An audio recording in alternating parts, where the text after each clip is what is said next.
اللهم إني أسألك علما نافعا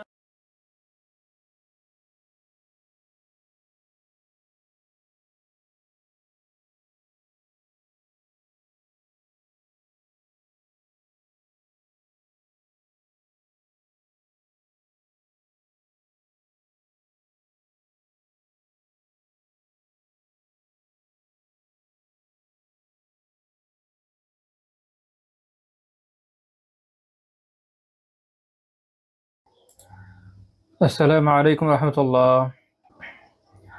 إن الحمد لله نحمده ونستعينه ونصلي على رسوله الكريم وعلى آله وصحبه أجمعين. أما بعد, আলহামদুলিল্লাহ, আল্লাহ তাআলার অনেক শুকরিয়া যে আমরা একটা ছোটখাটো বিরতির পরে আবার আমাদের ক্লাস শুরু করছি। আমরা বিগত দিন আলোচনা করছিলাম যে যারা দরিদ্র তাদের সাথে রাসূলুল্লাহ সাল্লাল্লাহু আলাইহি ওয়াসাল্লামের আচরণ কেমন ছিল। টপিকটা মোটামুটি একটু লম্বা, যেহেতু এই বিষয়ে আসলে অনেক রেওয়ায়াত রয়েছে এবং প্রত্যেকটাই আসলে আলাদা আলাদা দিক নির্দেশনা আমাদেরকে দেয় আলহামদুলিল্লাহ। এবং এতগুলো আমরা এখন পর্যন্ত দার্স নিয়েছি, আশা করি প্রত্যেকটা থেকে আপনারা নতুন নতুন কিছু না কিছু বিষয় দেখেছেন। তো আজকে ইনশাআল্লাহ তাআলা চেষ্টা করবো এই বিষয়ে শেষ দর দিতে। যদি এটা আজকে আমাদের আলোচনা শেষ হয়ে যায় তো আগামী দিন থেকে ইনশাআল্লাহ তাআলা আমরা আরেকটা টপিক শুরু করবো। আজকে আমার গলা অনেক ভেঙে আছে, যদি কথা একদমই বুঝতে না পারেন অবশ্যই জানাবেন ইনশাআল্লাহ তাআলা কমেন্টে। জুমে যারা জুমে আছেন তারা। আচ্ছা, তো গতদিন আপনাদের খেয়াল আছে আমি এটা নিয়ে আলোচনা করছিলাম যে যারা দরিদ্র ব্যক্তিরা রয়েছেন তাদেরকে রাসূলুল্লাহ সাল্লাল্লাহু আলাইহি ওয়াসাল্লাম বিভিন্ন ধরনের কাজের জন্য উৎসাহ দিয়েছেন যে তারা বিভিন্ন পেশা গ্রহণ করে নেয়। ইসলাম এই বিষয়টা খুবই গুরুত্ব দেয় যে আমরা যেন অলস হয়ে বসে না থাকি এবং যাদের যা সামর্থ্য রয়েছে সে বিষয়ে নিজেদের প্রয়াসকে ব্যয় করি এবং উপার্জনের যথাসাধ্য চেষ্টা করি। তো অনেক ক্ষেত্রে দেখা যায় যে আমাদের অঞ্চল এবং কিছু কিছু এরিয়ার মানুষজনের একটা স্বভাব রয়েছে, তারা হয়তো অহেতুক অনেক বেশি সময় নষ্ট করে, যেটা আমরা বলি যে প্রোডাক্টিভ না, এরকম বিভিন্ন কাজে তারা সময় ব্যয় করে না। দিনের ক্ষেত্রে উত্তম না দুনিয়ার ক্ষেত্রে উত্তম, কোনো ক্ষেত্রে উত্তম কোনো কাজে তারা সময় ব্যয় করে না, বরং অনুত্তম কাজগুলোতে সময় ব্যয় করে। কেউ হয়তো অলস বসে বসে গান শুনবে। এখানে এমন কিছু বিষয় আছে যেগুলো গুনাহ, আর কিছু আছে গুনাহ না কিন্তু অহেতুক কাজ, কোনো খায়েরের বিষয় না। এই যেমন বলছিলাম যে কেউ হয়তো গান শুনে, সিনেমা দেখে, অহেতুক আড্ডা মেরে, হ্যাঁ, চায়ের দোকানে বসে বসে চা খাবে আর আড্ডা মারতেই থাকবে, যেটাতে দিন এবং দুনিয়াবি কোনো খায়ের নাই। তারপরে কখনো দেখা যাচ্ছে যে বিভিন্ন জায়গায় অহেতুক ঘোরাঘুরি করবে। এরকম বিভিন্নভাবে মানুষ তাদের সময়কে আপনি দেখবেন যে অপচয় করে থাকে আমাদের আমাদের সারাউন্ডিং পরিবেশের মধ্যে আমরা এটা দেখি। মনে রাখতে হবে যে আসলে জীবন খুব সংক্ষিপ্ত এবং এটা প্রোডাক্টিভলি ব্যয় করার জন্যই আল্লাহ তাআলা আমাদেরকে দান করেছেন। এজন্য আমরা দেখি যে আব্দুল্লাহ বিন মাসউদ রাদিয়াল্লাহু তাআলা আনহুর একটা বর্ণনা রয়েছে যে তিনি বলেছেন ইন্নী লা আমাকুতুর রাজুলা আন আরাহু ফারিগা লাইসা ফীহি শাইউম মিন আমালিদ দুনিয়া ওয়ালা আমালিল আখিরাহ। তিনি বলেছেন যে আমি এমন ব্যক্তিকে ঘৃণা করি যাকে আমি দেখি যে সে ফারেক হয়ে বসে আছে, কোনো কাজ নেই, বেকার বসে আছে, বেকার আছে, কোনো কাজ নেই তার, এবং এমন অবস্থা আছে যে না দুনিয়ার কোনো কাজ করছে না দিনের কোনো আখিরাতের কোনো কাজ করছে। অর্থাৎ আপনি যখন দুনিয়ার বৈধ প্রোডাক্টিভ কাজ করবেন সেটাও শরিয়াতে খুবই প্রশংসনীয় বিষয়, কারণ ওইটার অনেক খায়ের আছে, আমরা এর আগে আলোচনা করেছি। অর্থাৎ বিষয় এরকম না যে আমাদের শুধু আখিরাতের কাজই করতে বলা আছে, এটাও বাস্তবতা যে আমাদের সব কাজই আসলে আখিরাতের জন্য। একজন মানুষ যখন হালাল হারাম মেনটেন করে চলে তখন তার জীবনটা এক পরিপূর্ণরূপে ইবাদার একটা রূপ পরিগ্রহণ করে। তার ওইটাও খায়েরই, আখিরাতের খায়েরই। যেখানে মূল উদ্দেশ্য হচ্ছে যে দুনিয়ার বিভিন্ন কাজ, উপার্জনের কাজ বা পরিবারের দেখভাল থেকে নিয়ে বিভিন্ন ধরনের কাজ যেগুলো দুনিয়াতে কল্যাণকর, এরকম কোনো কাজের মধ্যেও নাই আখিরাতের কোনো কাজের জন্য। যেমন ইবাদতে, যেগুলো নিখাত ইবাদত, যেমন সালাত আদায় করা, জিকির করা, কিতাবাতি পড়া, এরকম বিভিন্ন কাজ, তো কোনো কিছুই করছে না, অলস অকর্মণ্য হয়ে বসে আছে। তো তিনি বলছেন যে ধরনের লোক আমি ঘৃণা করি। আব্দুল্লাহ বিন মাসউদ রাদিয়াল্লাহু তাআলা আনহু বলছেন। ইমাম ইবনে আবি শাইবা রাহিমাহুল্লাহ তাআলা তার মুসান্নাফে হাদিসটা উল্লেখ করেছেন 34562 নম্বর হাদিস। এমনকি অনেক ক্ষেত্রে দেখা যায় যে একজন মানুষের আলহামদুলিল্লাহ শারীরিক সামর্থ্য সব দিক দিয়ে ভালো, বাট অলসতা, কাজ করতে চায় না। এমন না যে এমন কোনো কাজে সে আটকে আছে যে তার পক্ষে কাজ করা সম্ভব না, কাজ করতে চায় না, অলস হয়ে বসে থাকতে চায়। এমনকি এই ধরনের লোককে বলা হয়েছে যে তারা আসলে যাকাতের যোগ্য নয়, যেমন রাসূলুল্লাহ সাল্লাল্লাহু আলাইহি ওয়াসাল্লাম বলেছেন, লা তাহিল্লু সাদাকাতু লিগানিয়্যিন ওয়ালা লিযি মিররাতিন সিওয়া ওয়ালা ওয়ালা লিযি বিররাতিন সাওয়ি। সুনান তিরমিজি 652 নম্বর হাদিস, যে যে লোক অবস্থা সম্পন্ন, সচ্ছল, শক্তিমান, হ্যাঁ, সুস্থ দেহের অধিকারী, এমন লোকের জন্য এমন লোকের জন্য আপনার সাদাকা এটা হালাল নয়। এখানে সাদাকা দেওয়ার উদ্দেশ্য যাকাত, নফল সাদাকা না। তবে ইমাম তিরমিজি রাহিমাহুল্লাহ হাদিসকে হাসান বলেছেন। তবে এখানে একটা বিষয় হচ্ছে, সেটা হচ্ছে যে হতে পারে যেমন লোক আলহামদুলিল্লাহ সে শক্তিমান, হ্যাঁ, সুস্থ দেহের অধিকারী, কিন্তু দেখা গেল যে তার জন্য এমন কোনো উপায় নাই যেটা দেশে উপার্জন করতে পারে। হতে পারে মানুষ এমন কোনো সিচুয়েশনে পড়ে, কারণ একজন মানুষের শারীরিক সামর্থ্য থাকলে সে সবসময় উপার্জন করতে পারবে এরকম না। এমন কোনো জায়গায় আছে যেখানে তার এমন কোনো স্কিল নাই যেটা দিয়ে সে আসলে উপার্জন করতে পারে, তখন অনেকে মনে করে যে তুমি কিছু করে খাও। মনে রাখতে হবে যে হয়তো তার এই মুহূর্তে সম্ভব হচ্ছে না, তার হয়তো স্কিলটা নাই। ওইটাও দেখা দরকার যে যদি এরকম হয়, সেরকম ক্ষেত্রে সে অভাবী হওয়ার কারণে জাকাত যোগ্য হয়। যেমন তিরমিজি রাহিমাহুল্লাহ তাআলা এই হাদিসের পরে আলোচনা করতে গিয়ে বলেছেন, ওইদা খানা রাজুলু কাওয়িয়ান মুহতাজা লাম ইয়াকুন ইনদাহু শাই। যখন মানুষ এরকম হবে যে সে শক্তিশালীও, আবার সে মুহতাজও, সে আহ মুখাপেক্ষী, তার প্রয়োজন, এবং তার কাছে এমন কিছু নাই যেটা দিয়ে সে আসলে তার এই প্রয়োজন পূরণ করতে পারে, বা ওই সামর্থ্য, মানে ওই যে বললাম যে খালি শক্তি হলে তো হবে না, রাজুলুন কাওয়িয়ুন, শক্তিশালী লোক, মাশাআল্লাহ, কিন্তু এটা দিয়ে কি হবে? দেখা যাচ্ছে যে তার এমন কোনো সফট স্কিল নাই, বা এমন কোনো ধরনের স্কিল নাই যেটা দিয়ে যেখানে সে আছে এখানে সে উপার্জন করতে পারে। হতে পারে, ভেরি ন্যাচারাল, আমরা নিজেরাই জানি, আশেপাশে এমন অনেক মানুষ আমরা দেখি, এটাই বাস্তবতা। তো সেক্ষেত্রে যেটা হবে যে, এবং তার কাছে সে মুহতাজও, সে মুখাপেক্ষীও, তার কাছে ওই তার প্রয়োজন পূরণের ওই অবস্থাটা নাই, তো সে অভাবী এক হিসাবে, দরিদ্র। তখন তিনি বলছেন ফাতুসাদ্দিকা আলাইহি আজজা আনিল মুতাসাদ্দিক ইনদা আহলিল ইলম, তখন তাকে যাকাত দেওয়া যাবে, এবং এটা তার জন্য তাকে যাকাত আদায় এটা বৈধ হবে, এটা আহলুল ইলমরা এই মত দেন। কাজে এখানে যে একটা ব্যালেন্স আছে, এটা একটু খেয়াল রাখতে হবে, কারণ আমরা অনেক সময় চেরি পিকিং দেখি, অনলাইনে চেরি পিকিং দেখি। কেউ মনে করছে যে আছে একজন লোক দেখতে হাট্টা-কাট্টা মাশাআল্লাহ, কিন্তু তার এমন কোনো প্রয়োজন আছে, পরিবারে হয়তো কেউ খুব অসুস্থ, তার চিকিৎসা করতে গিয়ে সব খরচ করে ফেলেছে, সারাইভাবে সে মুহতাজ, সারাইভাবে সে নেওয়ার যোগ্য, ওরকম। সে হয়তো একটা ক্যাম্পেইন করতে গিয়ে একজন এরকম হাদিসে রেকর্ড করে সুন্দর করে দিয়ে দিচ্ছে, আপনি শক্তিশালী একটা মানুষ, আপনার জন্য বৈধ না। তার তো সে দারিদ্র্যের মধ্যে পড়ে গেছে ভাই। তার এখানে অনেকগুলো ক্রাইটেরিয়া আছে, একটা পূরণ হয়নি, আরেকটা দিক দিয়ে দেখা যাচ্ছে তার আছে। এজন্য চেরি পিকিং করবেন না। তো ব্যাপার হলো এখানে যে উৎসাহ দেওয়া হচ্ছে এখানে, যে আপনার সামর্থ্য আছে তাহলে এরকম কাজে ব্যয় করবেন।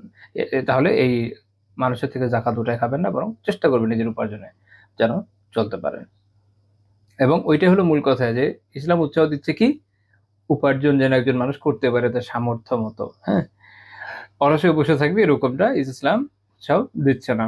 এবং আবুল আহওয়াজ সালাম বিন সুলাইম রাহিমাহুল্লাহ তাআলা তিনি বলছেন যে, সুফিয়ান আস-সাউরি রাহিমাহুল্লাহ তাআলা বলেন, আলাইকা বিআমালিল আবতাল, তুমি বীরদের যে আমল সেটা করো আবশ্যিকভাবে।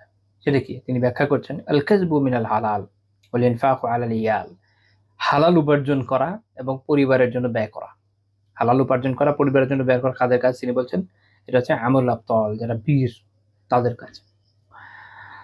তো দেখা যায় যে আলহামদুলিল্লাহ অনেক অনেক পরিচিত ভাইদের ক্ষেত্রে এরকম দেখেছি যে তারা মাশাআল্লাহ অনেক ধরনের বীরত্বের কাজই করতে চান, কিন্তু পরিবারের জন্য কাজ যেগুলো করা, পরিবারের দায়িত্ব পালন করা, উপার্জন করা, তাদের জন্য ব্যয় করা, এই বীরত্বের কাজটা তারা করতে ওইভাবে আগ্রহী অনেক সময় হন না।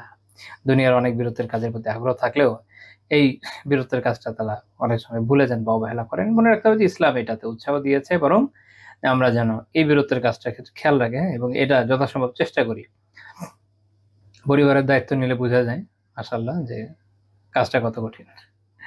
আচ্ছা, তো যাই হোক, এটা একটা ভূমিকাও বলতে পারেন, বা আগের যে আলোচনা ওটা লেজ, যেহেতু আগের দিন শেষ করতে পারিনি এই জন্য এটা আনলাম। এখানে আমাদের উৎসাহটা নিতে হবে, যে আমরা আমাদের সামর্থ্য মতো ইনশাল্লাহ চেষ্টা করবো। বাট এটা মনে রাখতে হবে যে সব তো তাকদীরের বিষয়। আপনি আপনার মতো চেষ্টা করতে পারেন, আমাদের বান্দার দায়িত্ব এতটুকু চেষ্টা করা, দেয়া তো আল্লাহর। বান্দা অনেক সময় অনেক চেষ্টা করার পরেও অনেক সময় বিফল হয়ে যায়। মানুষ দেখবেন যে অনেকভাবে ব্যর্থ হয়ে যায়। আপনি টাইমলি বেরো হয়েছেন মাশাআল্লাহ, একদম অনেক সময় নিছেন। মনে করেন যে একটা ট্রেন আপনার যাবে বা বাস আপনার যাবে, ০.৫ ঘন্টা আপনার বাসা থেকে দূরত্ব, আপনি ২ ঘন্টা আগে রওনা দিয়েছেন। চিন্তা করেছেন এর থেকে বেশি আর কি করার, তাই না? কিন্তু রাস্তা এমন জ্যাম হলো, আবার বৃষ্টির কারণে এমন হাঁটু পানি, আপনি আধা ঘন্টার ওই রাস্তা পার করতে আপনার চলে গেল 3 ঘন্টা, ট্রেন বাস ছুটে গেল।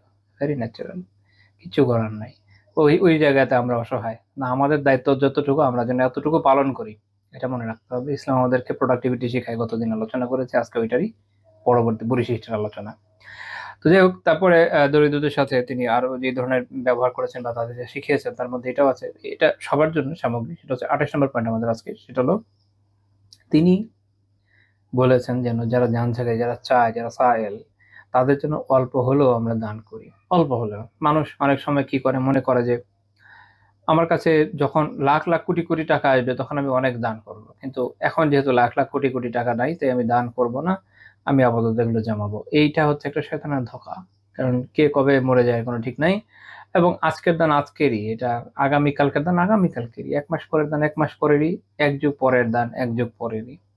কাজে যখন কোনো এরকম সওয়াবের সুযোগ আসবে, আমাদের উচিত সেটা ব্যবহার করা। আল্লাহ তাআলা সূরা আয-যারিয়াতের 19 নম্বর আয়াতে বলেছেন, ওয়াফি আমওয়ালিহিম হাক্কুল লিসাইলি ওয়াল মাহরুম, তাদের যে সম্পদ সমূহ রয়েছে সেটাতে যারা সায়েল, যারা জানছাকারী, যারা চায় এবং যারা বঞ্চিত রয়েছে, সম্পদ থেকে বঞ্চিত, এসব ব্যক্তিবর্গের হক রয়েছে। এই যে হক, এটা শুধুমাত্র যাকাতের বিষয় নয়। শেখ আসাদি রাহিমাহুল্লাহ তাআলা ওনার তাফসীরে তাইসিরুল কারীমের রাহমান, ওনার তাফসীরের নাম, ওখানে উনি এটার ব্যাখ্যা করতে গিয়ে বলছেন যে ওয়াফি আমওয়ালিহিম হাক্কুন, যে তাদের সম্পদের রয়েছে হক, অর্থাৎ ওয়াজিবুন ওয়া মুস্তাহাব্বুন, দুই ধরনের হকের কথা উনি বলছেন। একটা ওয়াজিব হক, এটা হচ্ছে কি মুস্তাহাব হক। ওয়াজিব হক তো আমরা বুঝি যাকাত এবং সাদাকাতুল ফিতর, আর মুস্তাহাব হক সেটা হচ্ছে এর বাইরে যত ধরনের হক রয়েছে।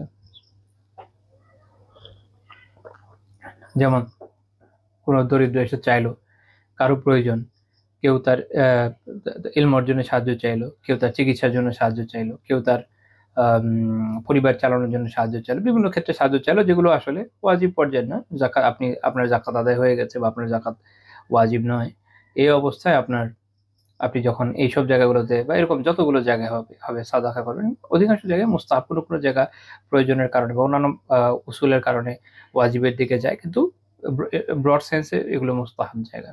তো মনে রাখতে হবে যে সম্পদের মধ্যে শুধুমাত্র ওয়াজিব হক আছে এরকম না, মুস্তাহাব হকও রয়েছে। এটা অনেকে ভুলে যান, মনে করেন যে জাকাত আদায় করেছে আর সারা বছর কিছু করবো না, এরকম না। আমাদের সবসময় আরো বিভিন্ন ধরনের হক আদায় করতে হবে। গুরুত্বপূর্ণ বিষয় হচ্ছে এটা যে একজন মুমিন আসলে আখিরাতের প্রেরণায় উজ্জীবিত থাকে, যত নেক কাজের সুযোগ তার আসে সেটা সে অবশ্যই করবে। একটা নতুন জিকির শিখেছেন, আগে একটা জিকির করতেন বলে এটা করবেন না এরকম না, এটার উপর ইনশাআল্লাহ আমল করবেন। নতুন একটা জায়গায় আলহামদুলিল্লাহ সাদাকার সুযোগ এসেছে, অন্যান্য জায়গায় করি, এখানেও একটু হলেও কন্ট্রিবিউট করবেন। একটা আমল শিখেছেন, অনেক আমলে আপনি প্যাকটাপ একদম মাশাআল্লাহ, তারপরেও একটু সুযোগ পেলে এই আমলটা করা উচিত। মনে রাখেন যে মুমিন সবসময় সুযোগ খুঁজে কিভাবে আরো নেক আমল করতে পারে, আর পাপী সবসময় সুযোগ খুঁজে কিভাবে আরেকটু পাপ বিভিন্ন সময় করতে পারে কোনো সুযোগে। এটা এই এই এই হচ্ছে মাইন্ডসেট, এটা খেয়াল রাখা দরকার। কিছু মানুষ আছে না এদিকের না ওইদিকের, যে কি করতেছে আল্লাহ তাআলা জানেন।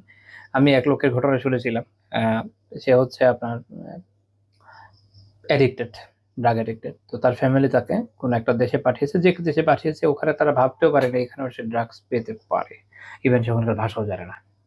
এক আত্মীয়ের কাছে পাঠিয়ে দিয়েছে, চিন্তা করে যে ওখানে কাজ করে খাবে। তার আবার স্কিল ছিল, একটা স্পেসিফিকলি একটা বিষয় স্কিল ছিল, সে খুব ভালো কাপড় বানাতে পারে, এটা তার ভালো একটা স্কিল, দর্জির কাজ ভালো পারে। তো সে ওখানে গিয়ে, আমি ভুলে গেছি 1 সপ্তাহ না 2 সপ্তাহের কথা বলেছে, তার আত্মীয়র থেকে শোনা। তো এর মধ্যে সে ওখানে খুঁজে পেয়েছে ওই ড্রাগসের আপনার সাপ্লাই চেইন, চিন্তা করেন। তো এই হচ্ছে যারা বিভিন্ন পাপে নিমজ্জিত থাকে, তারা দেখবেন যে উপায় খুঁজে বের করে নেয় কিভাবে করা যায়। তো মুমিনদের এর উল্টা দিকে আরো বেশি অনুপ্রাণিত থাকতে হবে, জীবিত থাকতে হবে তার নেক কাজের জন্য, অর্থাৎ খুঁজে নিতে হবে কিভাবে আরো বেশি করতে পারি। তো যখন আপনার সম্পদ আলহামদুলিল্লাহ আছে, যতটুকুই থাকুক, অনেক বেশি থাকা জরুরি না, যতটুকুই থাকুক ওটা দিয়ে কতটুকু নেক আমল করা যায় ওই চিন্তা করতে হবে। আল্লাহ তাআলা বলছেন কি লিসাইল ওয়াল মাহরুম, যারা জানচাকারী, যারা বঞ্চিত তাদের জন্য। এর ব্যাখ্যায় সাদি রাহিমাহুল্লাহ বলছেন, আই লিল মুহতাজিন আল্লাযিনা ইয়াতলুবুনা মিনান নাস ওয়াল্লাযিনা লা ইয়াতলুবুনা মিনহুম। তিনি বলছেন অর্থাৎ সেই সব মুহতাজ, যাদের প্রয়োজন, যারা মুখাপেক্ষী ব্যক্তি, যারা মানুষের কাছে চায়। একটা হচ্ছে সাইল হচ্ছে জানচাকারী, যে মানুষের কাছে চায় যে ভাই আমার এটা লাগবে। এটা আপনার কাছে সামনাসামনি এসে কেউ চাইতে পারে, পার্সোনালি কেউ চাইতে পারে, কেউ ফোন দিয়ে চাইতে পারে, মেসেঞ্জার ইনবক্স অনেকে চায়, বা সরাসরি পোস্ট দিয়ে চাইতে পারে। এরা হচ্ছে যারা চায়, সাইল মোহতাজ, ওরা যারা চাচ্ছে। আরেক দল হচ্ছে যারা মানুষের কাছে চায় না, এরা হচ্ছে মাহরুম, যারা বঞ্চিত, কিন্তু মানুষের কাছে আলাদাভাবে চায় না। যেমন আল্লাহ তাআলা দুইটাকে আলাদাভাবে উল্লেখ করেছেন যে দুই ক্যাটাগরির মানুষ আছে যারা মোহতাজ। কেউ হয়তো চাইবে মুখ ফুটে, কেউ হয়তো চাইবে না। মনে রাখবেন যে দুই ধরনের লোকেরই হক আছে। আর যখন হক আসে তখন কথাটার মানে হচ্ছে এই যে আমার কাছে কেউ, একজন আল্লাহ তাআলা যে হক শব্দটা ব্যবহার করেছেন, খেয়াল রাখতে হবে, যে মানে এই যে আমার কাছে যদি সম্পদ থাকে, এটা জরুরি না আমার কাছে এসে কাউকে হাত পাততে হবে বা চাইতে হবে, এটা আমার দায়িত্ব। যেহেতু তার হক, আমার দায়িত্ব যে আমি হকদারের কাছে হক পৌঁছে দেবো। আমি এটা আগেও বলেছি যে আমাদের দেশে অনেক কিছুই, যেটা একটা কথা হলো, আপসাইড ডাউন হয়ে গেছে, একদম উল্টে গেছে।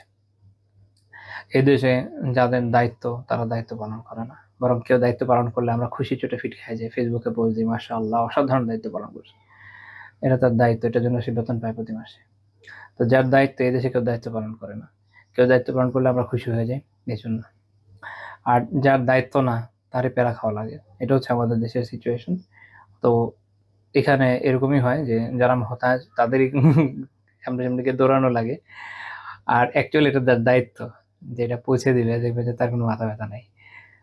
আল্লাহ, যাই হোক, আহ এক্ষেত্রে আরেকটা ব্যালেন্সিং বিষয়, সেটা হচ্ছে যে মনে রাখতে হবে যে অনেক সময় মানুষের বাহ্যিক অ্যাপিয়ারেন্স দেখে মিস জাজমেন্টের মধ্যে পড়ে যায় এবং মনে করে যে না, ওরে আমি দিব না, এবং অনেক সময় রাফ বিহেভও করে। আমি এটা নিজে দেখেছি বিভিন্ন সময় রাফ বিহেভ করতে, এটা সঠিক না। রাসূলুল্লাহ সাল্লাল্লাহু আলাইহি ওয়াসাল্লাম আমাদের কি শিখেছেন? তিনি বলেছেন লিসাইল হাক্কুন ওয়া ইন জাআ আলা ফারাস।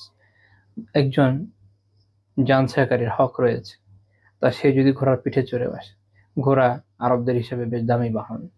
আহ মোটামুটি উট আপনি অনেকের ক্ষেত্রে পাবেন, দেখবেন যে বদর যুদ্ধে, ওহদ যুদ্ধে এরকম হিসাব দেওয়া হচ্ছে যে কতগুলো ঘোড়া, কারণ ঘোড়া জিনিসটা খুব রেয়ার ছিল, সবার ঘোড়া হতো না।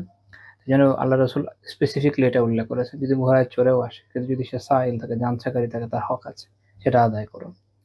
তো এটা হতে পারে সাধারণ মোবার বিষয়, সাধারণত এটা প্রযোজ্য, কারণ আমরা জানি যে যেটা সাধারণত নফল সাদাকা, এটা দুনিয়ার যে কাউরি করা যায়। তো আমি একটা এক্সাম্পল দিই, বুঝতে সহজ হবে।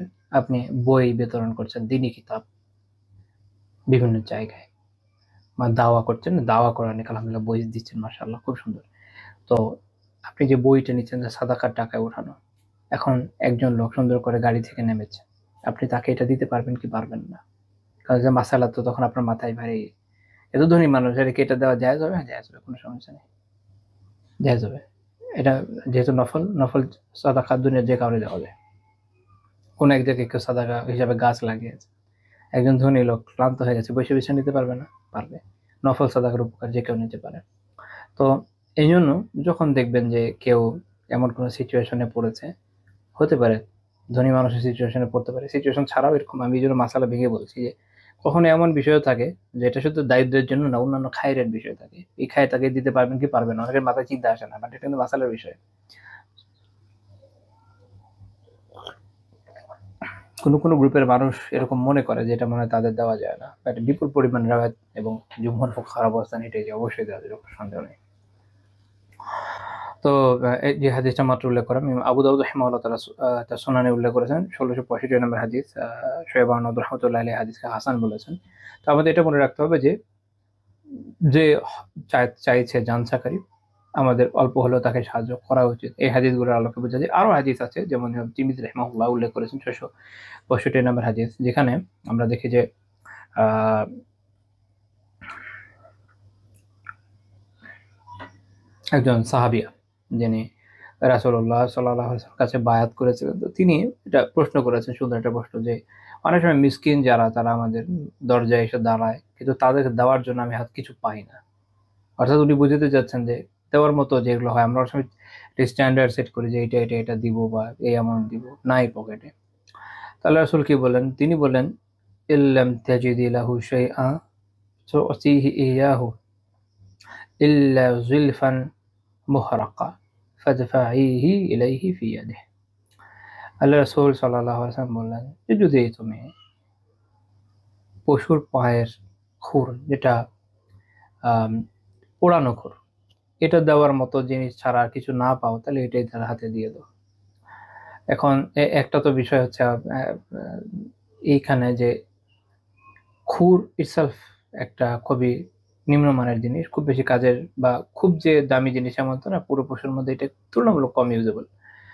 আর আরেকটা বিষয় হচ্ছে যে অর্থাৎ যেটাকে পোড়ানো হয়েছে, অনেক সময় অনেক জায়গায় মানুষ এটা খায়ও, কোনো কোনো জায়গায় আল্লাহ জানে কোন পর্যায়ে, মানে পুরোটা তো যায় না, কিছু কিছু অংশ খাওয়া যায়। মানে আমার এক্সপিরিয়েন্স নাই, আমি অনেক আগে কোথাও একবার দেখেছিলাম এরকম। এখানে মূল উদ্দেশ্য হচ্ছে এটা বোঝানো যে সবচেয়ে নিম্নমানের যে জিনিস, যদি ওটা দেওয়ার মতো তোমার কাছে কিছু থাকে তো দিয়ে দাও, মানে একদম বঞ্চিত করো না। অর্থাৎ তুমি যদি তাকে খালি হাতে ফিরিয়ে দাও, তাহলে তুমি যে সওয়াবটা পেলে না, কিন্তু তুমি যদি তাকে অল্প যা আছে তাই দাও, তাতে তুমি সওয়াবটা পাচ্ছ। অর্থাৎ দেখেন, আমাদের কাছে অনেক সময় মানুষ সাহায্য চাইতে আসে, ঠিক আছে, আমি হয়তো তাকে একটা ভালো অ্যামাউন্ট দিতে পারছি না, পকেটে 5 টাকা হলেও হয়তো ভাঙতি আছে, দিয়ে দিই, যা আছে দিয়ে দিই। হ্যাঁ, যদি না থাকে, একদমই না থাকে, ওটা আলাদা কথা, কিন্তু অনেক সময় আমরা মনে করি যে আমার পকেটে বড় অ্যামাউন্ট নাই, তো কিভাবে দিই। বা মসজিদে বা যে কোনো জায়গায় কেউ সাহায্য চাইছে, কিভাবে দিই। তো অনেক সময় অনেকে এটা মনে করে, এবং অনেক সময় এরকমও হয় যে কাছের পরিচিত কেউ কোনো কারো কোনো সাহায্য প্রার্থীর জন্য কালেকশন করতে আসলেন, তখন অনেকে খুব অস্বস্তি বোধ করে যখন তার পকেটে টাকা নাই, যে আমি তো এখন খুব বেশি নয়, আমি কিভাবে দিই, এরকম আর কি। কিন্তু মনে রাখতে হবে যে যদি তাকে আমি অল্পও দিতে পারি, তাহলে আমার কাজ হচ্ছে তাকে অল্পই দিয়ে দেওয়া, কি যায় আসে, কিছু যায় আসে না। আমি তো তার সন্তুষ্টির জন্য দিচ্ছি না, দিচ্ছি আল্লাহ তাআলার সন্তুষ্টির জন্য। আর আমরা সুন্নাহ থেকে এটাই জানি যে আমার সামর্থ্য মতো যা দেবো ওটা আল্লাহ তাআলা দেখবেন। এটা আমার আমার আমার যে নিয়ত সেই অনুযায়ী, আমার যে ইখলাস সেই অনুযায়ী আল্লাহ তাআলা এই অল্প দানকে অনেক বড় বানিয়ে দিতে পারেন। সব আল্লাহ তাআলার হাতে। কাজেই ছোট মনে করবেন না, যতটুকু সম্ভব, যেভাবে সম্ভব ইনশাআল্লাহ তাআলা দিবেন।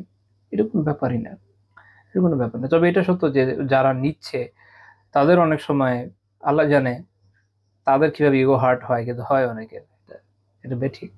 আপনি তো চাইতে এসছেন, যদি চাইতেই আসেন, ইগো জিনিসটা পাশে রেখে আসা উচিত। তো এই হাদিস ইমাম তিরমিজি রাহিমাহুল্লাহ হাসান সহিহ বলেছেন।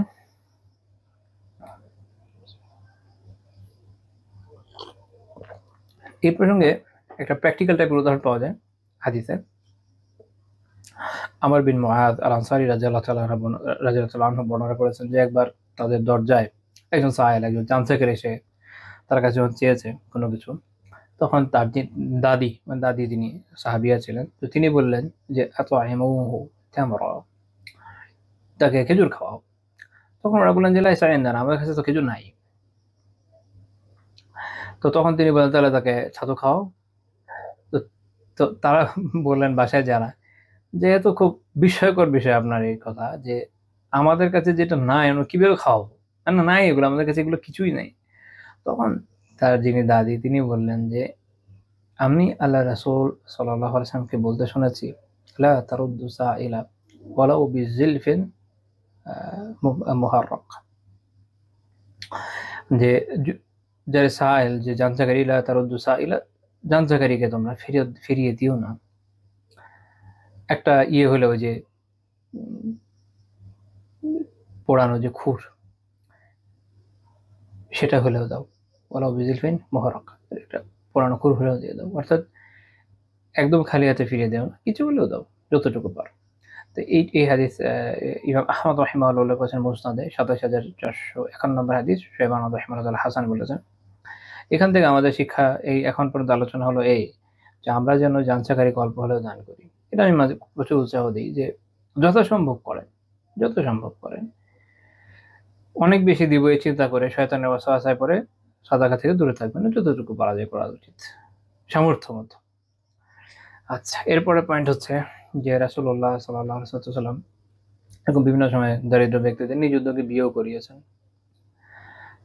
বেশ কিছু বর্ণনা পাওয়া যায়, আমি স্পেসিফিকলি একটা বর্ণনা সামনে আনতে চাই। সহিহ বুখারীর 5030 নম্বর হাদিসে আছে, সাহল বিন সাদ রাদিয়াল্লাহু আনহু বর্ণনা করছেন যে একজন নারী, তিনি আল্লাহ রাসূল সাল্লাল্লাহু আলাইহি ওয়াসাল্লামের কাছে এসে বললেন, ইয়া রাসূলুল্লাহ, জিতু লিআহাবা লাকা নাফসি, আমি আপনার কাছে নিজেকে হেবা করার জন্য, নিজেকে সমর্পণ করার জন্য এসেছি। অর্থাৎ তিনি আল্লাহ রাসূলের হাওয়ালা করে দিয়েছেন, নিজেকে সমর্পণ করে দিয়েছেন, যখন আপনি চাইলে আর কি বিয়ে করবেন এরকম। তো আল্লাহ রাসূল সাল্লাল্লাহু আলাইহি ওয়াসাল্লাম তাকে খুব ভালো করে দেখলেন, আপাদমস্তক খুব ভালো করে দেখলেন, এরপর মাথা নামিয়ে ফেললেন। অর্থাৎ তিনি বোঝাচ্ছেন যে তার আসলে জরুরতটা নাই, তিনি বিয়ে করতে আপাতত চাচ্ছেন না। বা এই নারীকে তার পছন্দ হয় নাই, যে কোনোটা হতে পারে, আল্লাহ আলম। তো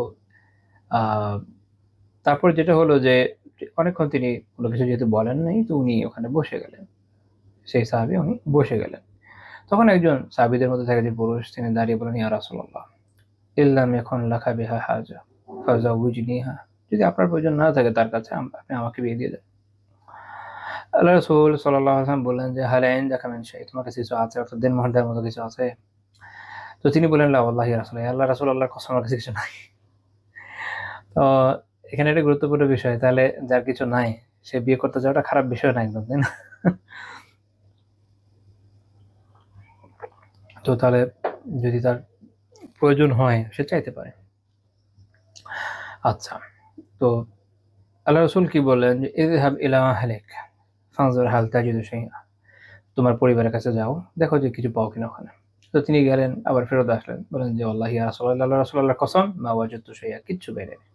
মানে দেনমোহর দিবে এরকম কিচ্ছু খুঁজে পায়নি, এরকম দারিদ্র তার জীবনে ছিল, উনি এরকমই দরিদ্র ছিলেন। না আমাদের সমাজে এগুলো বলতে গেলে যে কেউ কি বলবে, আল্লাহ জানে কি কি কথা শোনায়, তাই না? কত দূরে চলে গেছি আমরা। তো রাসূলুল্লাহ সাল্লাল্লাহু আলাইহি ওয়াসাল্লাম কি বললেন, আনজুর ওয়ালাউ খাতামান মিন হাদিদ, দেখো গিয়ে একটা লোহার আংটিও যদি পাও নিয়ে আসো। লোহার আংটি সবচেয়ে কম মূল্যের, অনেক কম দামের। অনেকে দিনমোহর একটা সর্বনিম্ন পরিমাণের কথা চিন্তা করে থাকেন, 10 দিরহাম এরকম। এই হাদিস তাদের বিপক্ষে দলিল যে লোহার আংটি 10 দিরহামে পৌঁছাবে না। বস্তুত উভয় পক্ষে যদি সম্মতি থাকে, যে কোনো অ্যামাউন্টে দেনমোহর নির্ধারিত হতে পারে, কমও হতে পারে, বেশিও হতে পারে, ব্যাপার না। তো উনি গেলেন, গিয়ে একই কথা বললেন যে আল্লাহর কসম ইয়া রাসূলুল্লাহ, কিচ্ছু বের নাই, ওয়ালা খাতামান মিন হাদিদ, একটা লোহার আংটিও বের নেই। তারপর উনি একটা ইন্টারেস্টিং কথা বলছেন, ওয়ালাকিন হাযা ইজার, এই যে আমার এই ইজার, ইজার ওই যে লুঙ্গির মতো, যদি ফুল লুঙ্গি না, কারণ আমাদের লুঙ্গি তো আসলে বার্মিজ প্রোডাকশন। তো আরবের যে ইজার, এটা একটু ডিফারেন্ট জিনিস। তো তার যে ইজার, তিনি যেটা নিচে পড়তেন, তো বলছে আমার এটা আছে। তারপরে তিনি মানে এটা বুঝেছেন যে এটা কি করবেন, যে এটা আমি দেওয়ার মতো আমার কাছে এটা আছে। আল্লাহ রাসূল সাল্লাল্লাহু আলাইহি ওয়াসাল্লাম বললেন যে তোমার ইজার দিয়ে কি হবে, যদি এটা তুমি পড়ো তার কিছু থাকবে না, ইল্লা বিস্তাহু লাম ইয়াকুন আলাইহা মিন শাই ওয়া ইল্লা বিসাত লাম ইয়াকুন আলাইকা বিশাই, যদি তুমি পড়ো তার কিছু থাকবে না, যদি সে সে পড়ে তোমার কিছু থাকবে না, এটা দিয়ে কি হবে? তো উনি পরে বসে, উনি ওই সাহাবীর পরে বসে গেছেন, অনেকক্ষণ বসেছিলেন এবং দীর্ঘ মজলিস হলো। তারপরে একসময় যখন দাঁড়ালেন, তাকে দেখে রাসূলুল্লাহ সাল্লাল্লাহু আলাইহি ওয়াসাল্লাম বললেন যে তাকে ডাকার জন্য, এবং বললেন হাযা মাআকা মিনাল কুরআন, তোমার সাথে কোরআনের কিছু আছে, অর্থাৎ কোরআন তোমার কিছু হিফজ আছে কিনা আর কি, এটা বোঝানোর জন্য আপনি জিজ্ঞেস করলেন। তিনি বলেন যে মাই সূরাতু কাযা ওয়া সূরাতু কাযা ওয়া সূরাতু কাযা, এই সূরা আমি জানি। এরকম বেশ কিছু সূরার কথা বললেন। আল্লাহ রাসূল জিজ্ঞেস করলেন আতাকরাউহুন্না আন যাহরি কালবিক, তুমি কি অন্তর থেকে পড়ো, অর্থাৎ একদম মুখস্থ আছে কিনা? তিনি বললেন নাম, হ্যাঁ। তখন রাসূল বলেন যে ইযহাব ফাকাদ মাল্লাকতুহা বিমা মাআকা মিনাল কুরআন, তোমার কাছে কোরআন যা আছে এটা শেখার বিনিময়ে আমি তাকে তোমার অধীনস্থ করে দিচ্ছি, অর্থাৎ বিয়ে দিয়ে দিচ্ছেন এর উপরে ভিত্তি করে, কোরআন শেখানোর উপরে ভিত্তি করে, যেহেতু এই কোরআন তার কাছে আছে বা কোরআনে এই সূরা তার জানা আছে। অর্থাৎ সর্বনিম্ন এই পরিমাণ যেহেতু ওনার কাছে আছে, অ্যাটলিস্ট এটার যে ভিত্তি হয় তার উপর, এটা যা হয় তার উপর ভিত্তি করে তাকে বিয়ে দিয়ে দিলেন। এখানে আমরা যে জিনিসটা দেখলাম যে একজন অত্যন্ত দরিদ্র সাহাবী, তার বিয়ের বিষয়ে রাসূলুল্লাহ সাল্লাল্লাহু আলাইহি ওয়াসাল্লাম সেতুই করলেন। উনি তো মানে আমাদের এখনকার দৃষ্টিভঙ্গিতে যেটা হয় যে কত কথা বলবে, তাই না? এরকম কিন্তু উনি ছেড়ে দিচ্ছেন না, উনি সাহায্য করছেন, সলিউশন বের করে আনছেন যে তার জন্য বিয়ের ব্যবস্থাটা হয়ে যায়, যেহেতু তার বিয়ে দরকার, সে চাইছে তার জন্য বিয়ের ব্যবস্থা হয়ে যায়, তার দিকে তিনি গুরুত্ব দিয়েছেন। এই হাদিসের অনেকগুলো ফায়দা রয়েছে, ওলামা বিভিন্ন কিতাবে প্রচুর ফাওয়ায়েদ উল্লেখ করেছেন, সব তো আমি উল্লেখ করবো না, কয়েকটা উল্লেখ করে দিই ইনশাআল্লাহ তাআলা। ডক্টর আব্দুল্লাহ তাইয়ার, উনি ওনার কিতাব উমদাতুল ফিকহের একটা ব্যাখ্যা আছে, ওখানে উনি যে ফায়দাগুলো উল্লেখ করেছেন শেখ ইথিওপি রাহিমাহুল্লাহ তাআলা, যে ফায়দাগুলো উল্লেখ করেছেন তার শরহাতে সহিহ মুসলিমের, এগুলো মিলে আর কি আমি কিছু ফায়দা উল্লেখ করি। এক হচ্ছে এটা, যেটা এখান থেকে দেখা যাচ্ছে জাওয়াজু আরাদিল মারআতি নাফসাহা আও রাজুল ইবনাতাহ আলা রাজুলি মিন আহলিল খায়র ওয়াস সালাহ, যে এই একজন নারী কোনো ভালো নেককার পুরুষের কাছে বা কোনো লোক তার মেয়েকে কোনো নেককার বা ভালো পুরুষের কাছে বিয়ের জন্য, কল্যাণ আসলে আহলুল খায়র ওয়াস সালাহ মানে যে কল্যাণ এবং ভালো কি বলে এটাকে, নেককারিতার অধিকারী এই ধরনের ব্যক্তির কাছে উপস্থাপন করতে পারে। এখানে একটা ব্যাপার অবশ্য যে এখানে আরেকটা মাসালা আছে, অনেকে এখান থেকে এটা মনে করতে পারেন যে একজন মেয়ে সে তার বাবা ছাড়া ওয়ালি ছাড়া নিজে এইভাবে যাবে না, এরকম না। এখানে বিষয় হচ্ছে যে যেটা মুহাদ্দিসিনরা উল্লেখ করেছেন যে এই সাহাবিয়ার ওনার কোনো ওয়ালি ছিল না, কারণ আমরা জানি লা নিকাহা ইল্লা বিওয়ালিয়্যিন, হাদিস থেকে আমরা জানি যে ওয়ালি ব্যতীত কোনো বিয়ে হয় না, বিয়ে শুধু ওয়ালি দিতে পারে। তো ইনার যেহেতু ওয়ালি ছিল না, মনে রাখতে হবে যে যদি কারো কোনো ভ্যালিড ওয়ালি না থাকে তাহলে শাসক, সরাই শাসক, যে কেউ না, সরাই শাসক তার ওয়ালি হয়। তো এই ক্ষেত্রে যেহেতু ওনার কেউ ছিল না, তো রাসূলুল্লাহ সাল্লাল্লাহু আলাইহি ওয়াসাল্লাম নিজে ওয়ালি হয়ে তার বিয়েটা দিয়ে দিয়েছেন, এবং এই কারণে তিনি সরাসরি আল্লাহ রাসূলের কাছে নিজে উপস্থাপন করেছেন। এখানে আল্লাহ রাসূলের একটা খাসিয়াত আছে, এটা আমি একটু পরে আলোচনা করবো, যেটা অন্য কারোর জন্য নাই। তো মূল কথা হচ্ছে এখানে যে কোনো নারী যদি কাউকে মনে হয় যে হ্যাঁ আলহামদুলিল্লাহ উনি দিনদার, ওনাকে জীবন সঙ্গী হিসেবে পেলে ভালো হয়, সে তার ওয়ালির কাছে বিষয়টা উপস্থাপন করবে। তার ওয়ালি, তার পিতা বা তার ভাই সে ব্যক্তির সাথে যোগাযোগ করবে, কোনো খারাপই নেই, শারীরিকভাবে কোনো খারাপই নেই। আমাদের সমাজে অনেক কিছু খারাপ মনে করা হয়, বেহায়াপনা মনে করা হয়, যেটা আসলে হায়ারই বিষয়। আর অনেক কিছুকে খুব হায়া মনে করা হয়, যেটার থেকে বড় বেহায়াপনা কমই আছে দুনিয়ায়। আচ্ছা, এরপরে যে বিষয়টা এখান থেকে আমরা পাই সেটা হচ্ছে যে বিয়ে করতে চায় কোনো নারীকে, তাকে যে দেখা যায়, তাকে দেখতে পারে, খুব ভালো মতো আপাদমস্তক দেখতে পারে, তার দলিল এখান থেকে পাওয়া যায়। এখানে এটা আরেকটা জিনিস পাওয়া যায় যে যেটা ওই যে বলছিলাম একটু আগে, ওইটাই শেখ আব্দুল আত্তাইয়ার উনি উল্লেখ করেছেন, যেখানে এটাও আছে একটা শিক্ষা যে ওয়ালায়াতুল ইমাম আলাল মারআতি আল্লাতী লাইসা লাহা ওয়ালিয়্যুন মিন আকরিবাইহা, যে তার যে নারীর কোনো ওয়ালি তার পরিবার আত্মীয় স্বজনের মধ্যে নাই, তার জন্য ইমাম বা শাসক, সরকারি শাসক সেই ওয়ালি হয়। আরেকটা বিষয় জানা গেল, জানা হলো বুদ্দা মিনাস সিদাক, অর্থাৎ মাহার যে ওয়াজিব সেটা এখান থেকে জানা গেল, কারণ হচ্ছে যে সামান্য হলেও মাহারের ব্যবস্থা করতে বলা হয়েছে। তারপরে এই হাদিস থেকে এটাও জানা গেল যে মাহার খুব অল্প হতে পারে, এটা জায়েজ, কোনো সমস্যা না, কারণ এখানে রাসূলুল্লাহ সাল্লাল্লাহু আলাইহি ওয়াসাল্লাম কি বলেছেন যে ওয়ালাউ খাতামান মিন হাদিদ, একটা লোহার আংটি হলেও যেন নিয়ে আসে। এখানে আরেকটা বিষয় হচ্ছে যে ইবনে কুদামা রাহমাতুল্লাহ আলাইহি উমদাতুল ফিকহ এটা উল্লেখ করেছেন, যে একটু আগে বলেছে যে এ থেকে এটাও বোঝা যায় যে মাহার বেশি হতে পারে, কম হতে পারে, মিউচুয়াল আন্ডারস্ট্যান্ডিং এর উপর নির্ভর করবে, এর কোনো সর্বোচ্চ সীমাও নেই, সর্বনিম্ন সীমাও নেই। আরেকটা বিষয় হচ্ছে যে এখানে একটা বিষয় জানা গেল, সেটা হচ্ছে জাওয়াজ ইয়াকুনা সিদাকু মানফাআতান কাতালিমি কুরআন আও আদাব আও সানআ আও খিদমাতি আবদ নাহি যালিক। এখানে একটা মাসালা আছে ক্রিটিক্যাল, সেটা হচ্ছে অনেকে এই হাদিস থেকে মনে করেন যে কেউ যদি অমুক সূরা শিখে বা বলবে যে অমুক সূরার বিনিময়ে বিয়ে করছে, এরকম আমি দেখেছি। এটা কোনো আলেম, কোনো ফুকাহাদের মধ্যে, প্রাচীন ফুকাহাদের মধ্যে কেউ এই ধরনের কথা বলে নাই। মূলত এই হাদিস বাংলায় বুঝতে গেলে এই সমস্যা হওয়াটা অতি স্বাভাবিক। আচ্ছা আচ্ছা, এখানে যেটা যে বিমা মা কামিনা কোরআন, এখানে ব্যাকরণের বিশ্লেষণে যাচ্ছি না, এটার মূল কথা হলো এই যে এটার বিনিময়, অর্থাৎ এটা শিখানোর বিনিময়, যে উনি কি করবেন এটা শিখাবেন, তাকে কোরআনে এই সূরাগুলো যেগুলো উনি জানেন এটা শিখাবেন, এই শিখানোর একটা বিনিময় হবে, একটা কি আসবে, একটা বিনিময় আসে না, আপনি কাউকে কোরআন শিখাচ্ছেন, একটা হাদিয়া দিবেন না, একটা এমন এরকম টাকা আসছে, ওই যে যেটা আপনি তালিম করলেন, তালিমের যে বিনিময়, ওটার বিনিময়ে বেসিক্যালি বিয়ে হয়েছে। এখানে এই তালিম যেটা করলো, ওই তালিমটার বিনিময়টা হলো এখানে তার সিদাক, এটা হচ্ছে তার মাহার। কোরআনের আয়াত যেটা সে মুখস্থ করেছে ওটা না, নাকি এরকম বলে যে আমি আমার জামাইকে শর্ত দিয়েছি এই সূরা মুখস্থ করলে তাহলে এই জন্য এটা আমার মাহার, তার মুখস্থ করে আপনার মাহার আদায় হবে না। মাহার তখন আদায় হবে যদি সে এটা আপনাকে শিখিয়ে দিতে পারে। তাহলে তার যেটা ইয়ে হলো যে তার যে যেটাকে আমরা বলতে পারি তার যে ওখানে যে হাদিয়াটা সে পাওয়ার কথা আপনার থেকে, ওইটার বিনিময়ে বেসিক্যালি হয়ে যায়। যদি ওটা ধরা হয় না এক্স্যাক্টলি এত টাকা এরকম ধরা হয়নি, বাট ওটা ধরে নেওয়া হবে যে এই হিসেবে আদায় হয়েছে। ফুকাহারা এইভাবে দুই স্কোরে ভাগ হয়েছে, যেমন যে আদৌ কোরআনের তালিমের বিনিময়ে জায়েজ কি জায়েজ না।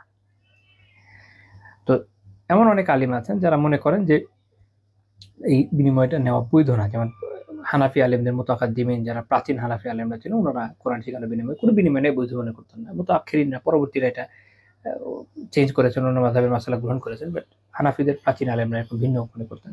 তো তারা এটাকে হিসাবেও ধরেন নাই, তারা অন্যরকম ব্যাখ্যা করেন। তো যাই হোক, ইবনে কুদামা রাহমাতুল্লাহ যেরকম উল্লেখ করেছেন তার মূল কথা হচ্ছে এই, কোনো কিছু যদি এরকম শেখানো তালিম করা, যেমন কোরআন কেউ তালিম করলো বা আদব শেখালো বা কোনো ধরনের ক্রাফটিং কারিগরি কোনো বিষয় কাউকে শেখাবে বা কোনো একজন খাদেমের সার্ভিস তাকে দিল, এগুলোর বিনিময়ে যে তার অ্যামাউন্ট যেটা পাওয়ার কথা ওইটা আসলে ওইটার বিনিময় হিসাবে যে মাহারকে ওইটাকে মাহার হিসেবে কাউন্ট করা যায়, ওইটার বৈধতা মূলত এই হাদিস থেকে পাওয়া যায়। এই হাদিস থেকে আরেকটা জিনিস শেখা যায়, সেটা হচ্ছে যে আকদের আগেই মাহারের আলোচনা করে নেওয়া উচিত। কারণ এটা যেটা হবে যে পারস্পরিক যে পরে দ্বন্দ্ব সংঘাত হয় এটা দূর হয়েছে এবং নারীর জন্য একটু উপকারী, কারণ সে আগে থেকে জানতে যে কি পাবে।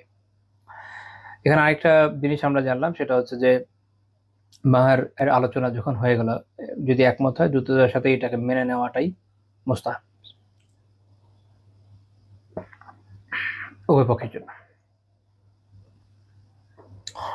এখানে আরেকটা বিষয়, যেমন শেখ ইতিবি রাহিমাহুল্লাহ বলছেন যে বায়ানু মা আকরামাল্লাহু আযজা ওয়া জাল্লা নাবিয়্যাহু সাল্লাল্লাহু আলাইহি ওয়াসাল্লাম হাইথু আবাহা লাহু আয়াতাযাওয়াজ মা শাআ মিনান নিসা ওয়া মিন যালিকা আন তাহাবা লাহুল মারআতু নাফসাহা ফায়াকবালাহা।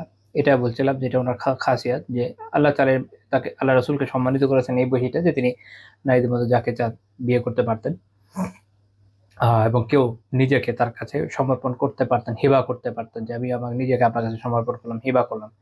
আল্লাহ তাআলা সূরা আল আহজাবে বলেছেন 50 নম্বর আয়াতে, ওয়ামরাআতাম মুমিনাহ ইউওয়াহাবাত নাফসাহা লিন-নাবিয়্যি ইন আরাদান নাবিয়্যু আইয়াস্তানকিহা।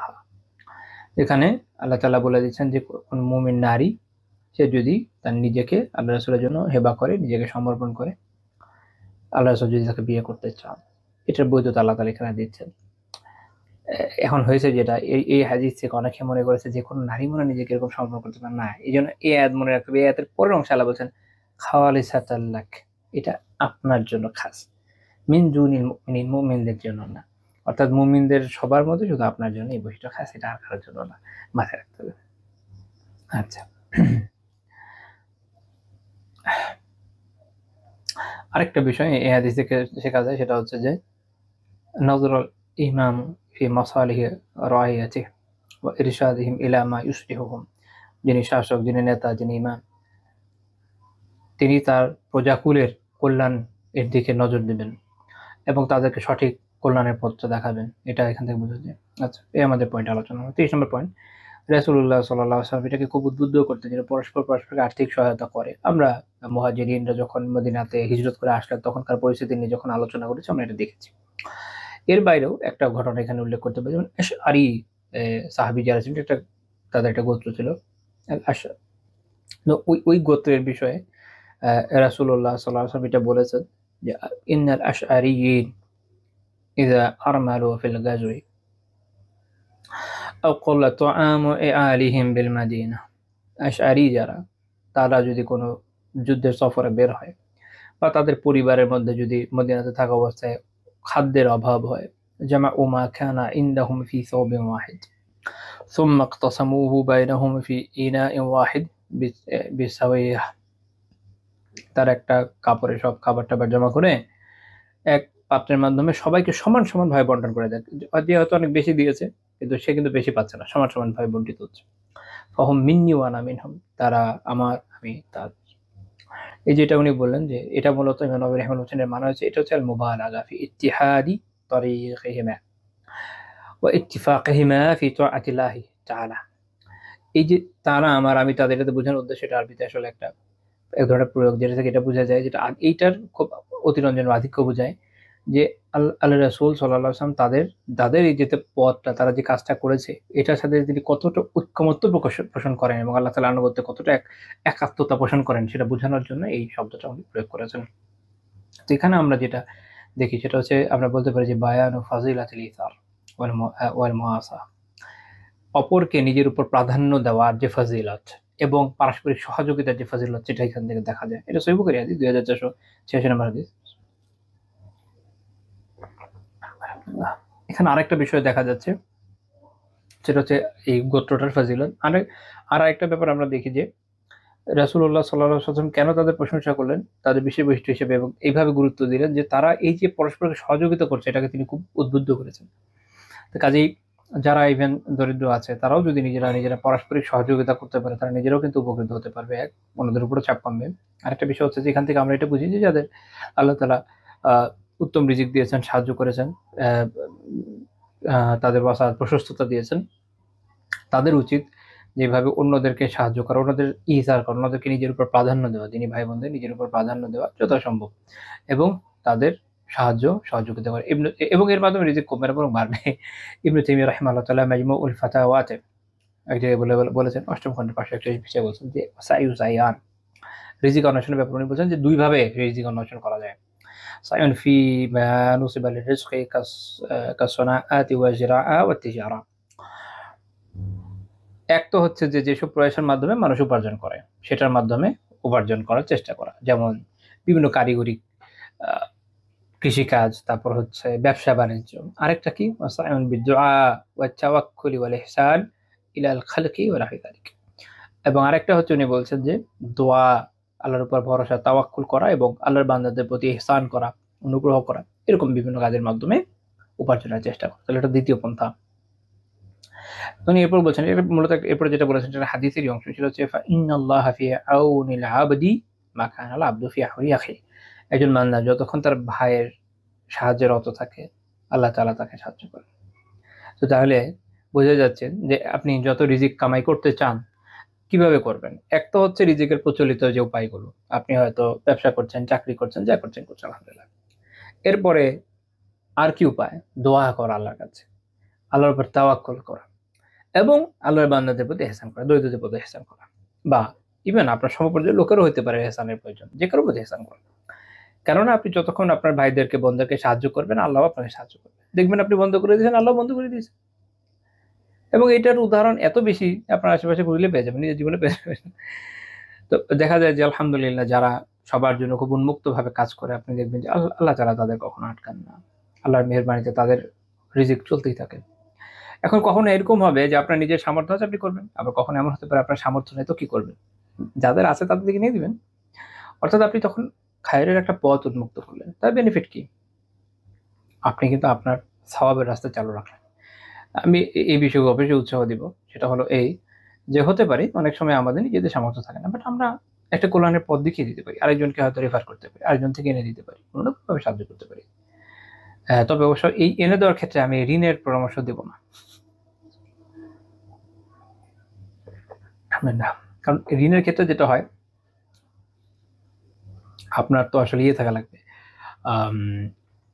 ওই বিশ্বস্ততা আছে কিনা এটা তো জানা দরকার। সাধারণত আপনি ভুল জায়গায় দিলেও আপনার সব পেয়ে যাবেন। এটা নিয়ে আমি পিছনে আলোচনা করেছি। ঈশ্বরই আলহামদুলিল্লাহ খুবই প্রশস্ত এই বিষয়ে। কিন্তু ঋণ যদি দেখা যায় যে ওটা কেউ মেরে দেয়, ওটা তো পরে আপনি জামিনদার হিসেবে আপনাকে দেওয়া লাগবে না, প্যারা আছে তো। তো এই জন্য ঋণের পরামর্শ দিব না। সেক্ষেত্রে যারটা দিচ্ছে তাকে অনেক যাচাই বাছাই করে দিতে হবে। তারপরও ওইটা যে ব্যাক পাবেন, এর গ্যারান্টি খুব কম। বাংলাদেশে যারা সুদি কারবার করে, যারা এনজিও চালায়, তারা কিছুভাবে আর কি গলায় পাড়া দিয়ে ঋণ আদায় করে। এটা ছাড়া যারা কর্জে হাসানা দেয়, তাদের আসলে ঋণ আদায় করার রেকর্ড খুব দুর্বল। খুব দুঃখজনক, কিন্তু এটা বাস্তব। যাই হোক, কিন্তু এই জন্য বললো সাদাকা বা এসব বিষয়ে সাহায্য করেন, সেটাতে কোনো সমস্যা নেই, অনেক ভালো। 31 নম্বর পয়েন্ট, এটা আমাদের আজকে শেষ পয়েন্ট, সেটা হচ্ছে যে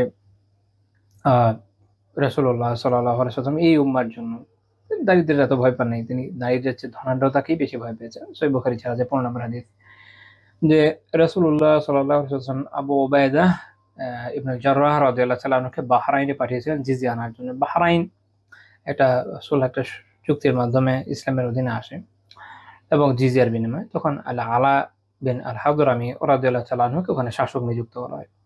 তো আবু উবাইদা রাদিয়াল্লাহু তাআলা ওখানে গিয়েছিলেন জিজিয়া আনতে। তো তিনি যখন আসলেন একদম এমন সময় এসেছেন যে মানুষ রাতে খবর পেয়ে গেছে, ফজরের সময় সবাই চলে আসে ফজর পড়ার জন্য। এর মানে এই না যে সাহাবীরা ফজর পড়তেন না, সেটা এরকম নয়। এই রেওয়ায়াত থেকে অনেকে ভুল বুঝতে পারে, ব্যাখ্যা করে দিচ্ছি। এই নয়তো এই কথার ব্যাখ্যার প্রয়োজন ছিল না। সেটা হচ্ছে মদিনা একটা শহর, মনে রাখতে হবে। এখানে মসজিদুন নববী ছাড়াও একটু এর বাইরে মসজিদে কুবা আছে, আর আরো কিছু মহল্লার মসজিদের কথা বিভিন্ন রেওয়ায়াত থেকে জানা যায়। তো সাধারণত ওয়াক্তিয়া সলাতে সবাই তো আর আসতেন না, জুমার সলাতে সবাই আসতেন, কারণ আসতে সময় লাগতো। তো ওয়াক্তিয়া সলাত সবাই যে যার ওখানেই পড়তেন, কিন্তু এরকম বিশেষ বিশেষ সময়ে জুমার সলাতে, জিহাদের সময়, বিভিন্ন সময় তারা কেন্দ্রে আসতেন যখন ডাকা হতো। তো এটা হচ্ছে মূল উদ্দেশ্য, যে যেহেতু তারা দূর দূর পর্যন্ত খবর চলে গিয়েছিল, অভাবের সময় ছিল, তো সবাই চলে আসছেন, যে যেহেতু বন্টন হবে যার জন্য পান। তো সালাত শেষ হওয়ার পরে রাসূলুল্লাহ সাল্লাল্লাহু আলাইহি ওয়াসাল্লাম সাধারণত মুসল্লিদের দিকে ঘুরে বসতেন। তো তিনি যখন দেখলেন সবাইকে, তিনি ফাতাবাসসামা, তিনি মুচকি হাসলেন তাদের দেখে। বললেন যে আযুন্নুকুম সামি'তু আন্না আবা উবাইদা কাদিমা বিশাই। আমার মনে হয় যে আবু উবাইদা যে কিছু নিয়ে এসেছে, এটা তোমরা শুনেছো। সাহাবীরা বললেন যে হ্যাঁ, আমরা শুনেছি ইয়া রাসূলুল্লাহ। তাহলে রাসূল বললেন আবশিরু ওয়া আমিলু মা ইয়াসুররুকুম, তোমরা সুসংবাদ গ্রহণ করো এবং আনন্দদায়ক, সামনে যে একটা সুখের দিন আসছে, মূলত এটা ব্যাখ্যার মধ্যে বললাম। এই বিষয়ে, এই আনন্দের বিষয়ে আশাবাদী থাকো, আশায় থাকো। ফাওয়াল্লাহি, আল্লাহর কসম, মাল ফাকরা আখশা আলাইকুম, আমি তোমাদের জন্য দারিদ্র্য ভয় করি না। এটা তার একটা মুজিজা, এই হাদিসটা তার মুজিজার মধ্যে পড়ে, কারণ তিনি ওই সময় জানছিলেন, আল্লাহ তাআলা জানিয়ে দিয়েছেন যে ভবিষ্যতে কি হতে যাচ্ছে, এবং এই উম্মাহকে আল্লাহ তাআলা যে বিপুল সম্পদ দিয়েছেন তা তো এখান থেকে জানা যাচ্ছে। তো তিনি বলছেন আমি তোমাদের জন্য দারিদ্র্য ভয় করি না। এখন দারিদ্র আছে, ঠিক আছে, এটার ভয় করি না। ওয়ালাকিন ইয়াখশা আন তুবসাতা আলাইকুমুদ দুনিয়া, বরং আমি এটা ভয় করি তোমাদের জন্য দুনিয়াকে প্রশস্ত করে দেওয়া হবে, প্রাচুর্য আসবে তোমাদের কাছে। কামা বুশিতাত আলা মান ক্বাবলাকুম, যেভাবে তোমাদের পূর্বে যারা আসছিল তাদের জন্য প্রশস্ত করে দেওয়া হয়েছিল। সেটা আপনি দেখেন যে ইহুদিদের জন্য, খ্রিস্টানদের জন্য সম্পদের কোনো অভাব ছিল না। তো সব উম্মাহকে আল্লাহ তাআলা প্রচুর সম্পদ দিয়েছেন, একের পর এক।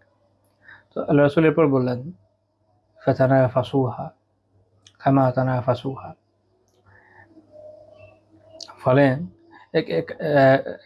ফলে যেটা হবে, তারা যেভাবে পরস্পর প্রতিযোগিতা করেছিল, তোমরাও সম্পদের জন্য প্রতিযোগিতায় লিপ্ত হয়ে যাবে। ওয়াতুহলিকাকুম কামা আহালাকাতহুম, যেভাবে এই প্রতিযোগিতা তাদেরকে ধ্বংস করেছিল, তোমাদের ধ্বংস করবে। আল্লাহ রাসূল সত্য বলেছেন।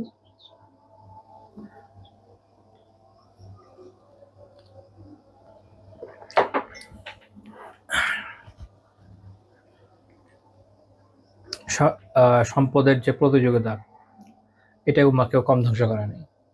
সম্পদ আঁকড়ে ধরার প্রবণতা উম্মাহকে বারবার পিছিয়ে দিয়েছে। এটা আমি আগেও বলেছি, আপনাদের খেয়াল আছে কিনা, যে এই উম্মাহকে আল্লাহ তাআলা সম্পদ কম দেন নাই। এমন না যে আমরা গরিব। পৃথিবীতে যতগুলো মুসলিম দেশ আছে, আপনি যদি খেয়াল করেন, সেটা আফ্রিকার মরক্কো থেকে নিয়ে আমাদের এশিয়ার ব্রুনাই পর্যন্ত মুসলিম দেশ, মুসলিম সংখ্যাগরিষ্ঠ দেশ, হাতে গোনা কয়েকটা ছাড়া সবগুলো অত্যন্ত ধনী। ব্রুনাই, মালয়েশিয়া, ইন্দোনেশিয়া, এরা তো ফকির না। আবার ওই জায়গায় মরক্কো, আলজেরিয়া, তিউনিসিয়া, এরাও দরিদ্র না। আরবের দেশগুলো তো আপনারা জানেনই কেমন, হাতে গোনা কিছু। অবশ্যই আমাদের উপমহাদেশের মধ্যে পড়ে কিছু কিছু জায়গা আছে যারা আর্থিক দিক থেকে দরিদ্র, তবে এদেরকে আল্লাহ অন্যদিকে সম্পদ দিয়েছেন, যেটা হচ্ছে মানব সম্পদ।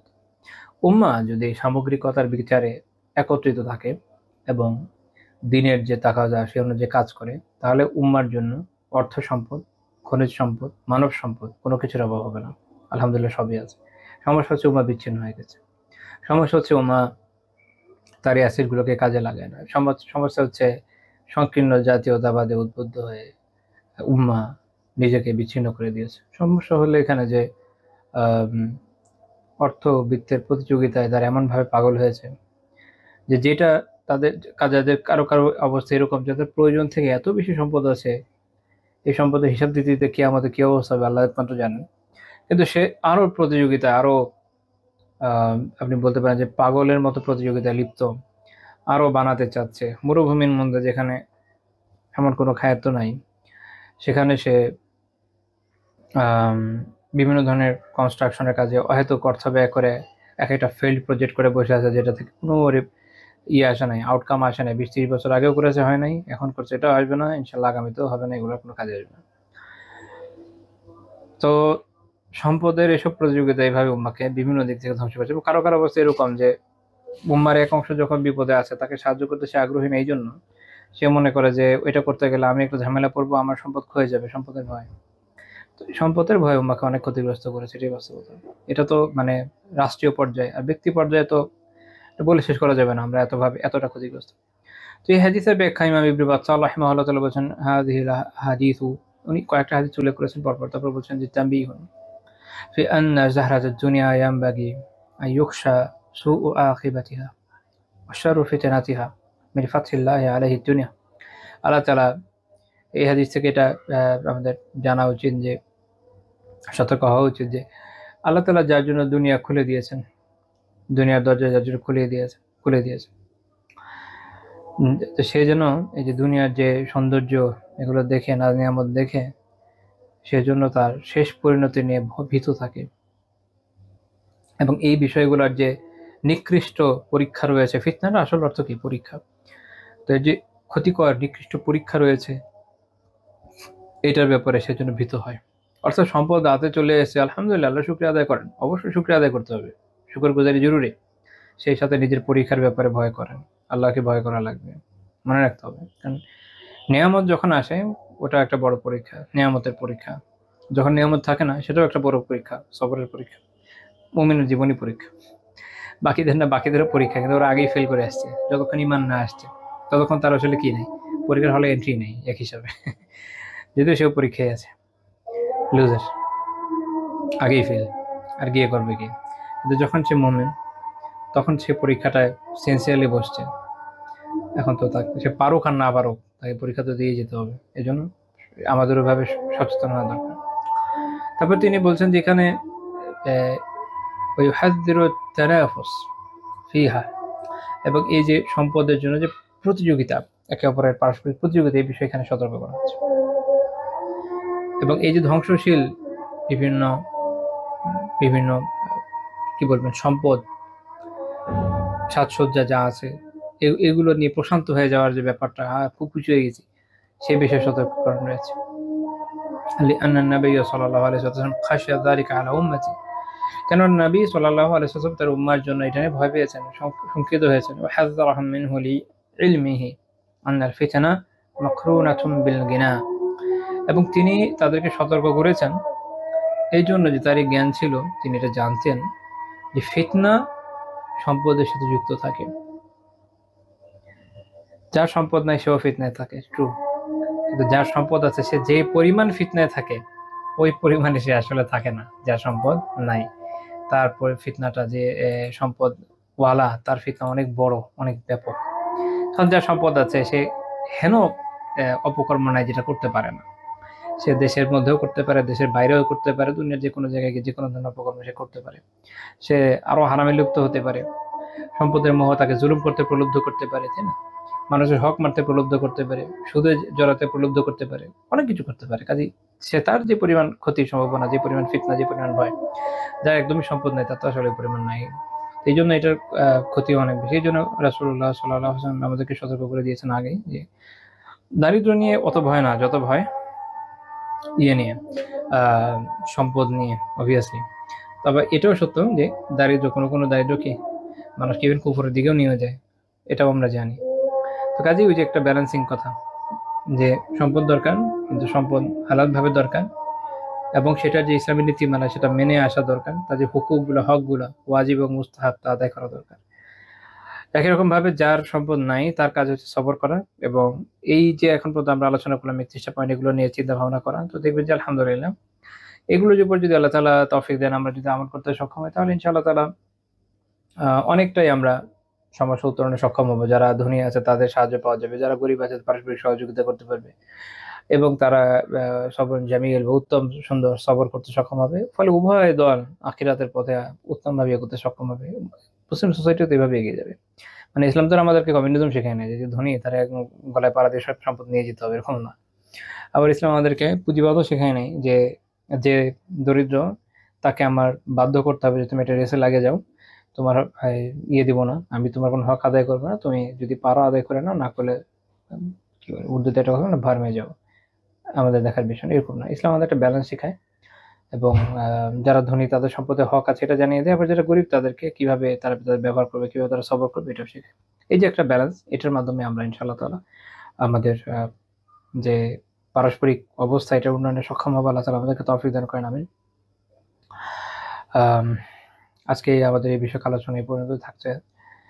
আল্লাহ তাআলা তৌফিক দিলে আগামী দিন ইনশাআল্লাহ তাআলা আমরা আরেকটা টপিক আলোচনা শুরু করব। সুবহানাকাল্লাহুম্মা বিহামদিকা লা ইলাহা ইল্লা আনতা আস্তাগফিরুকা ওয়া আতুবু ইলাইক।